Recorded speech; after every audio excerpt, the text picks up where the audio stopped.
Hello,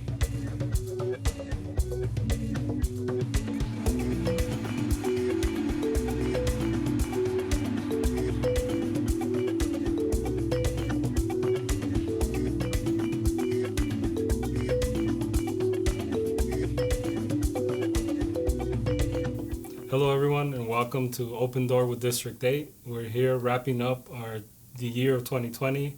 It was a difficult year for a lot of us. It was our first full year in office, and so we're going to talk a little bit about how we experienced 2020, the pandemic, some of the wins, some of the difficulties, and overall what happened in District 8 and in the city of Phoenix in our view.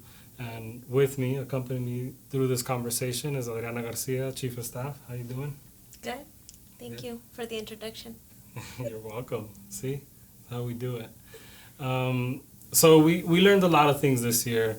The main one, I think, or the main takeaway I have is that we really had to go back and look at our values and really think through what is important in life. And I know that seems a little existential, but it's real. I think we all had to think through where our food comes from, where our securities come from, all those sorts of things. And we had to make a lot of decisions, moral decisions, policy decisions in regards to this pandemic that I think really challenged us. And it's definitely something that I didn't think, or no one knew what was going to happen, but I didn't think we were going to have to tap into those scenarios so soon. Being here in office, and I think one, definitely learning that all the inequities that were already present only got exacerbated during the pandemic, and the one thing I think we can celebrate is the resilience that our communities hold and how people came together, supported each other, and have gone through this pandemic. Also recognizing we've lost some folks in our community, a lot of folks, and so want to take some time to appreciate and know that we're here for those families that lost loved ones, and also thankful for all of you who fought hard and figured out a way through this pandemic. What are your thoughts? I mean, I think we're still figuring it out, right? I think the pandemic's not over yet. The vaccines are rolling out, but that'll take a while, and I think families are still hurting, I think we've tried really hard to figure things out, but it's been difficult to keep being accessible as an office, to keep, like you said, keep thinking about the inequities that already existed, and then trying to still be accessible, still do all of our work, and then deal with everything that was going on for all of us personally, right? Like you having kids, your own kids at home and figuring out school for them, and for some of us in the office getting COVID and trying to figure all that out. So I think at the beginning it was really weird for everybody. I know we sent everybody home, and then it took us like about 2 weeks to actually get online and get phone calls coming in from the office. So even that transition took a while, and so I know we might have missed on folks then. But yeah, I mean, we kind of figured that out. We're figuring it out now, and so it's been, like you said, a difficult year for all of us. But it's almost over, and we made it through, and so here we are. So I want to talk a little bit about personally how it's been for you being the Chief of Staff. We've talked about some even microaggressions, some difficulties. I think we both suffered some imposter syndrome, right? Sometimes we wake up or we walk into the office and are we really supposed to be here? Should we be here? You start questioning all those things. So obviously talking about the pandemic, but just overall, how's it been being the Chief of Staff for District 8? Quite difficult, actually. And I think it's because of all of those things that you just said. This is both of our first roles in public service, so neither of us had been in government before. And so it was an interesting transition through that. I think I'm also a young, brown, short woman, and it's just, I think, difficult sometimes to hold conversations with folks who might look down on that or who say certain things that are hurtful, and they might not mean it a certain way, but it definitely comes off as something else. And so I think going through that and then also bringing our team along, because I know that for a lot of our team, this is the first time in public service too. And so it was figuring that out for myself and then bringing other people with me has been, I think, a very interesting challenge. But I mean, it's been super amazing also to see work and to see how we can impact the lives of people like my family and all of our families through the work that we do here every day. And I think for a long time, I worked on getting folks elected, and so finally being able to see what it looks like on the other side has been pretty amazing. Yeah, one of the things we do, or we try to pride ourselves in, and I don't know where the term came from, but we talk about trying to have radical hospitality and what that means, especially during the pandemic. And so this year, we try to be there for people. We try to show up to as many community meetings as possible. But with all that happening, it was really tough for us to maintain that connection. We try to do Zoom meetings. We try to figure out how to keep connected and get the pulse of folks. But we really had to make some tough decisions. Initially, the shutdown. What do you shut down? What is our role in this pandemic, knowing that there's different forces in the county, there's different forces in the state, and obviously the federal government, and how we were all intertwined in making decisions that were literally life and death. And so we made some of those decisions. We stood on the shutdown part for the whole time. I think for us it was important, knowing especially that our district, unfortunately, whether it's race-based, socioeconomic based, was one of the hardest hits.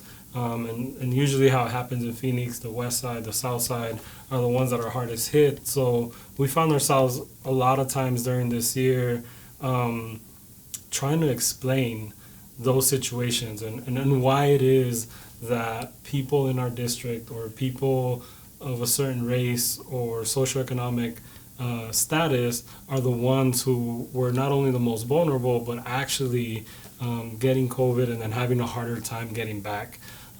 We also, all the folks who lost their jobs, the small businesses, it was a really tough time for us to try to navigate to all those things.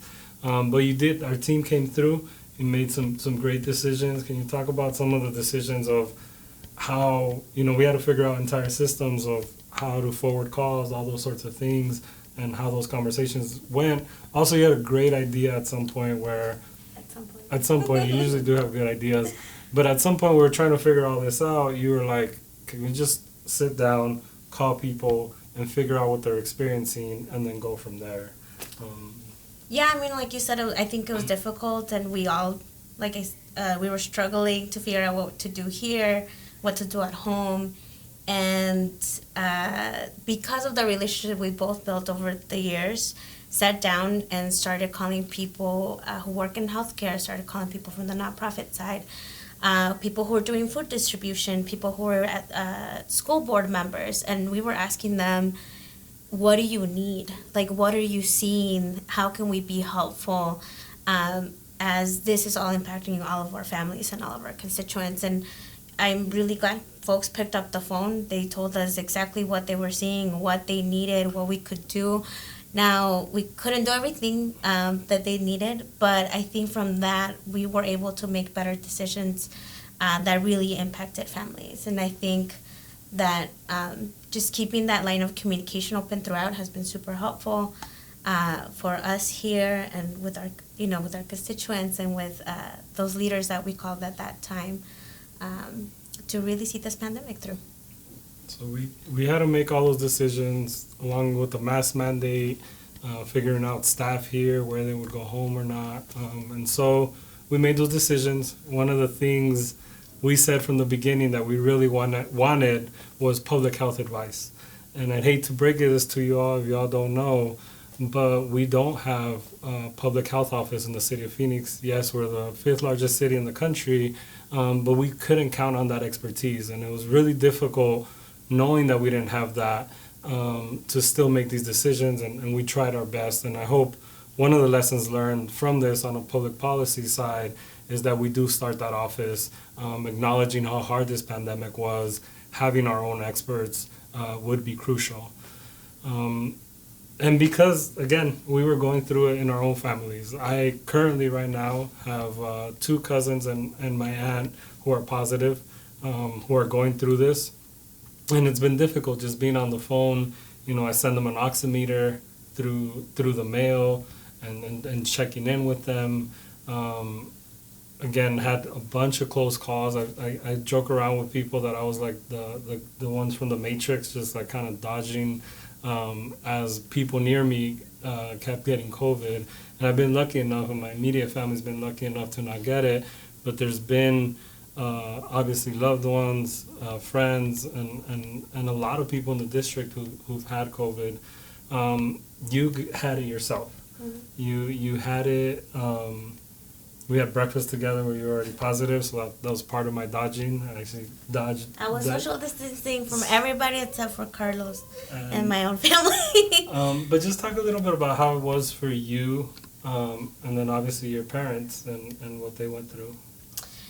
Yeah, so my parents work in the food industry at a place where they, the restaurant they work at was still trying to remain open, and so they were still working. And at some point, my mom came into contact with somebody who had COVID, and she brought it home, and so my whole family ended up getting it, and it was really scary. I think what's scary for most of us is not knowing how your loved ones' bodies are going to react to the virus. And so thankfully they were better off than I was. I ended up getting it for like 2.5 weeks. It was very painful. Didn't have to go to the hospital or anything, but it was not a good time. It was worse than the flu. I know folks keep saying that, but I think it was much, much worse than that. And it was definitely scary because I wasn't sure how my own body was going to react either. And hearing the stories from folks who ended up at the hospital or who had lasting effects, that was definitely the scariest part. Thankfully, you all were awesome and sent me the oximeter, and I had food, and I was well taken care of. But I think what we've tried to think about through our work here is how not all of us are lucky enough or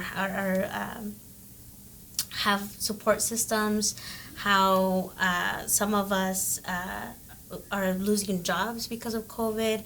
And so I think as we've made decisions too, we've also learned a lot about the barriers that the city places on its programs on constituents that need help, and so we've tried fighting against that as well. But having it and having to go through that definitely was a whole learning experience. And like you said, if it hit us really close to home in D8, I think I'm the only person in the office who's had it so far.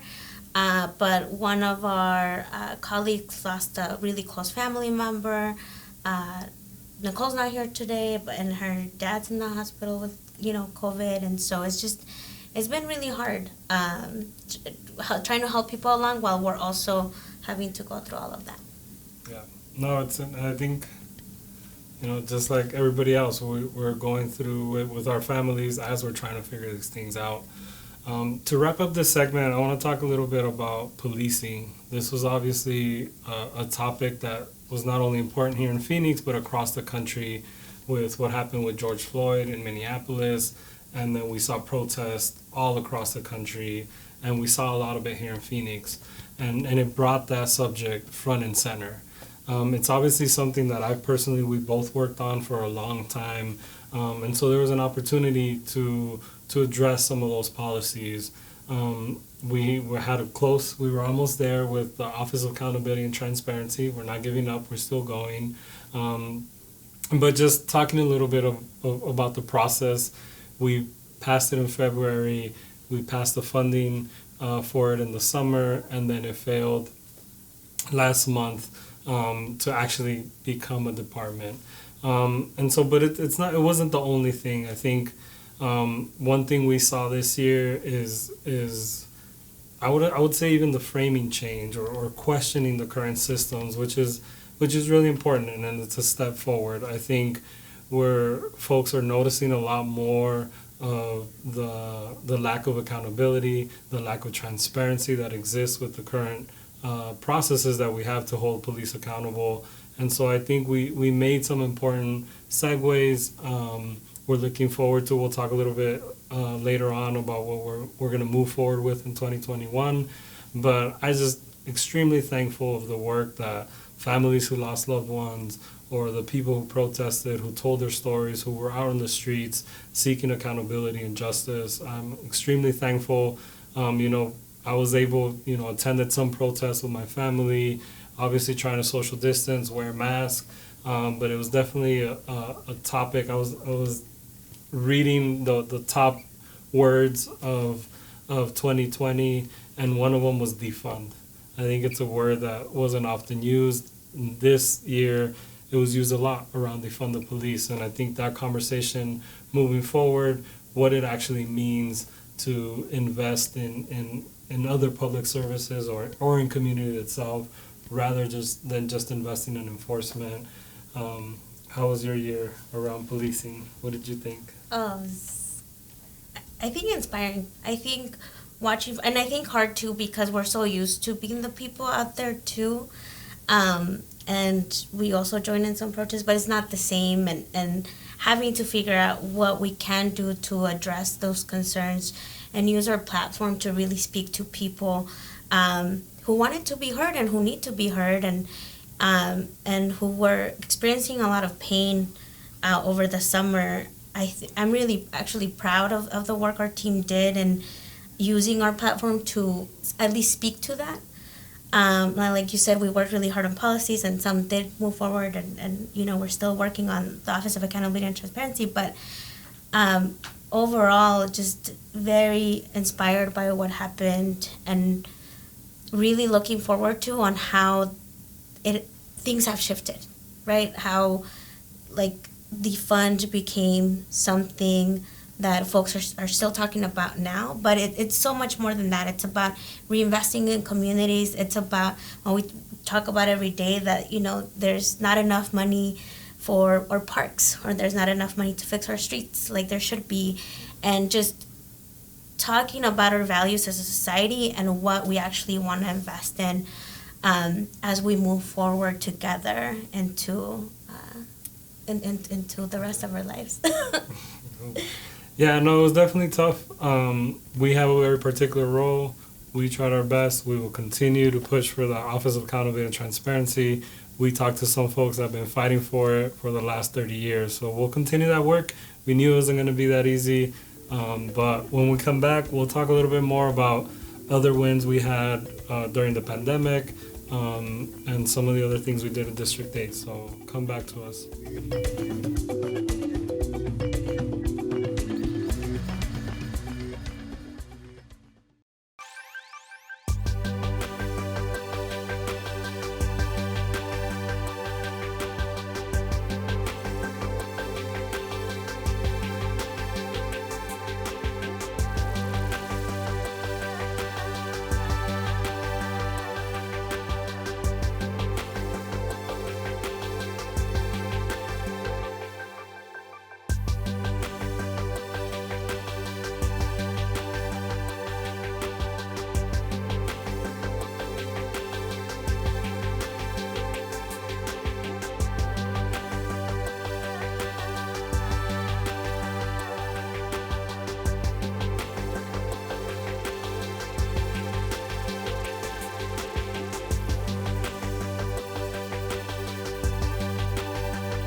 Welcome back to Open Door with District 8, and we're going to talk a little bit of some of the victories we had in this last year. I know it's hard to think about victories, but we actually were able to get a lot of things done.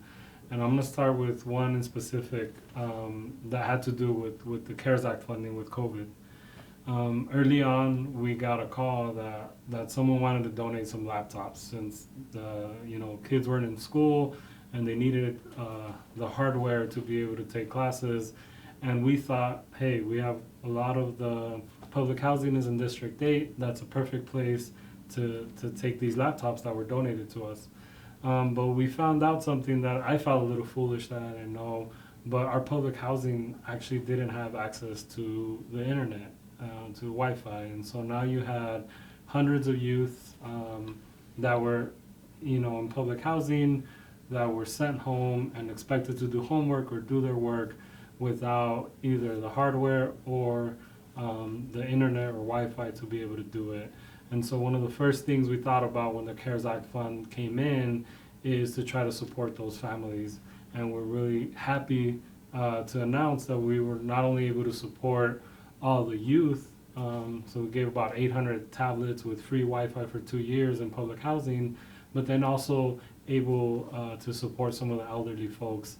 When we handed out the first laptops, I remember one older woman, a grandma, and their grandson came up and they were picking up their laptop, and the first thing she said was, I'm finally going to be able to resume my doctor's appointments.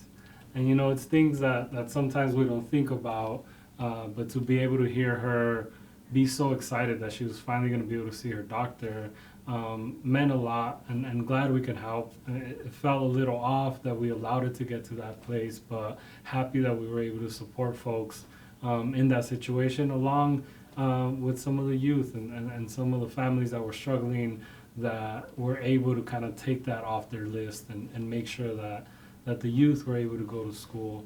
And so that was one of the biggest victories for me this year, to get those tablets, to get the Wi-Fi there. And I'm really happy we were able to get it done. Can you share some of your top victories of the year? Yeah, for sure. So it's really important to know that in District 8 we have a very large population of refugees. We're a very unique district. Lots of languages are spoken in District 8. Lots of folks live in District 8. And so in order to respond to that, we actually advocated for some of the CARES funding to go to nonprofits that serve refugees in particular. And that was very important to us and very important to the communities that we serve. And that money went for rent, utility. We partner up with all these nonprofits to be able to provide food, assistance, all kinds of things during this time. And so it's very important. It's really good. Yeah, it was really exciting. I think part of the work that needs to continue there is also the infrastructure, because one of the things we saw is it was hard for a lot of the current organizations or for refugee organizations to be able to obtain those funds. And so we still got some work there, but really glad we were able to support those folks. I'm going to go to another education initiative. We did something amazing this year with Phoenix TV, and I want to thank Phoenix TV, who's here filming, and all of you who work so hard. We did a curriculum show in partnership with the Osborne School District and the Roosevelt School District. I think it was less work from us, but there were some amazing teachers that came together, some curriculum specialists, along with our team at Phoenix TV, who created entire TV shows, basically took folks into the classroom. And it was great to watch. It was hard for the teachers. They'd never done, some of them never filmed themselves before, so they were able to film themselves, being able to create interactive curriculum. And then watching the two school districts come together, we're extremely thankful and glad. Again, going back to that digital divide, even if folks didn't have access to the internet or their own classrooms, they were able to turn onto our TV station, the Phoenix Channel 11, and have curriculum and have different variety of shows that were shown there, from art classes to music classes. So it was a great experience. It was great to have that done. What's your number 2? Being able to provide relief for undocumented families, something super exciting something that had to happen because of a court order, unfortunately, even though we advocated for that to happen from the beginning of the pandemic. We know that if we keep everybody healthy in the community, it's better for all of us, no matter what folks' immigration status is. And of course, it's 2 kids who grew up undocumented. For us, it was really important that families like ours weren't left behind. And so that finally happened because of this court order a couple of weeks ago. And so our office really, our team has been on the phones every day since then, trying to help folks through that application and make sure that they're getting the help that they need. And so that was really exciting for me to see that finally happen. And hopefully as a city we can continue to acknowledge that we have residents without status who deserve and need help and need to be able to access our services. So we'll keep working on that and pushing on that. Yeah, definitely. The virus did not ask people for their status, and unfortunately we did. We held off in supporting undocumented folks. It hurt when it happened, knowing that, you know, we all interact with each other, and the best way to keep everybody safe was able to support everyone. It was unfortunate. Our own legal team spent some funds to try to not disperse that money, but we've gone through that, and hopefully with future monies we're able to support all the families. Going into that, my third and last win was with community legal services. Evictions is something that have been held off because of federal and state mandates, even though we've seen some evictions already happening. But we were able to support community legal services. We hadn't been able to do it before, to be able to actually have legal representation as folks went into the eviction process. Again, I think it's one of those situations that kind of leads into the homelessness or people without shelter conversation, that I would kind of say that was also a victory. We've done some work there. There's a whole plan there. We're going to continue to work on that issue. But I think more important, well, not more important, they're both just as important. But I think what I'm trying to say is what we want to prevent is more people from being without a shelter until we figure out that situation. So that was my third victory. Third victory with a fourth and fifth, I think, in there as well. Yeah. So we did pass a plan to address homelessness. We did pass a housing plan this year too, which goes along right with what you just said. And the other piece that was really important when we made those phone calls that we talked about before to leaders across the city was around food and food insecurity and how folks were going to have access to that. And so because of that, some of the CARES funding went to food banks. But Phoenix also figured out a really great partnership with local farmers in order to give CARES funding to local farmers that then they would provide food for where it was needed. And so we're really proud of that work and thankful for everybody who worked on that, and thankful to staff and all the folks who really had a part in that, because I think that was super innovative and something that we were really appreciative to see, and definitely a win for this year.